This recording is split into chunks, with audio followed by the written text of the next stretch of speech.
shut down bank account, automatic rejections, and no idea what to do.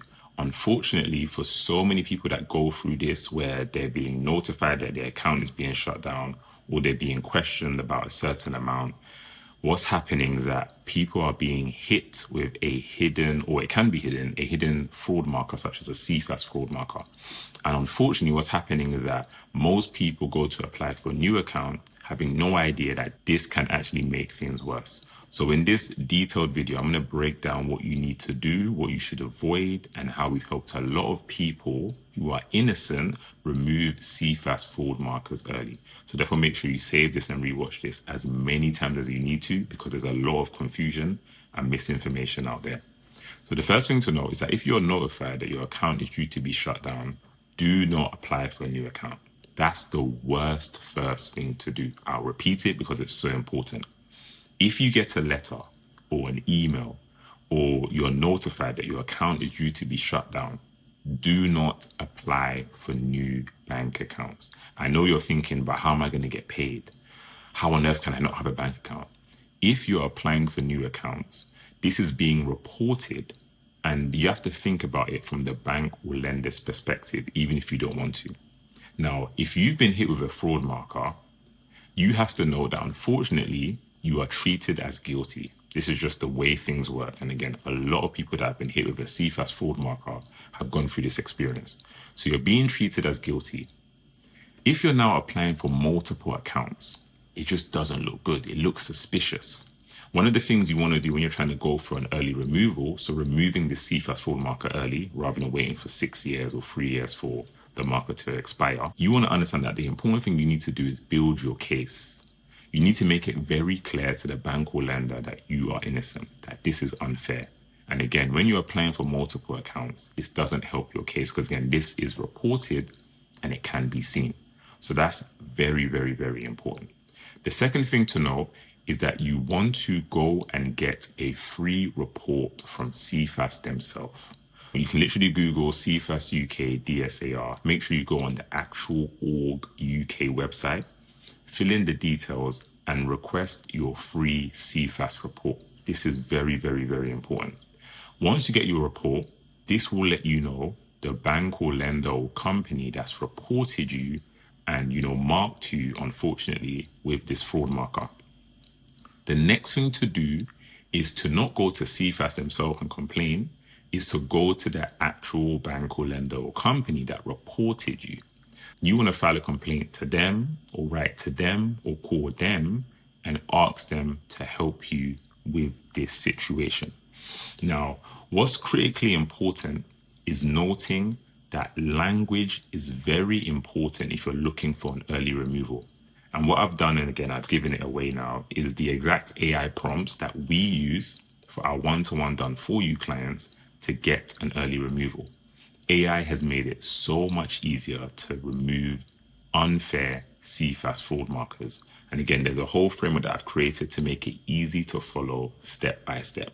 The first step in this framework is building your story. It's very important. You want to make sure that there's ground to cover. If, because for example, we have, again, an application process for our done for you service, and people apply and give us the story as to what's happened. If you're giving us 2 lines, we have nothing to work with. Whereas if you give us 8 paragraphs, then we have detail. Then we can talk. But again, people that are not serious, they just give us 2 lines. I think that magic can be done. This is a serious situation. This is a serious case. If you have an unfair CIFAS fraud marker, we have to take this seriously. We have to go into detail and do all that it takes to prove your innocence. So step 1 on the framework that we have is your case and building this properly, and we show you exactly how to do this. Now, step 2 on this framework in working with AI is feeding AI top legal documents. Because one thing you want to do is ensure that you're speaking the right language. You want the bank or lender to clearly see in their minds that you are innocent. And most people don't speak the right language because they're not assuming the right things. So what do you want to assume? You want to assume that they're seeing you as guilty. You want to assume that they only understand their language, and you want to know how to communicate in a way that they can clearly see. You want to make it undeniable that this is definitely an unfair CFAS fraud marker.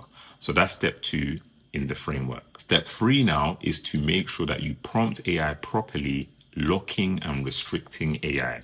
You don't want AI to do too much. You don't want AI to overwhelm you. You want it to stay focused on your case, the legal documents you feed it, and helping you find success in removing an unfair CFAS fraud marker. So step 3 is to lock and restrict it. And again, we give you the exact prompt to feed AI so that you ensure that it is locked and restricted. Otherwise, you do risk AI hallucinating, which is not what you want when you're building what we call a perfected dispute script. Step 4 now, once you've locked and restricted AI, is all about feeding AI these top documents. You don't want to give it too many documents. You only want to give it a certain amount, giving it a few to ensure that it's not overwhelmed. Because you want to now have these legal documents be almost the lens and the mindset that AI looks and sees through and operates through in order to help you now create your perfected dispute script. So step 4 is feeding AI these legal documents. Step 5 now is asking AI to create for you a dispute script.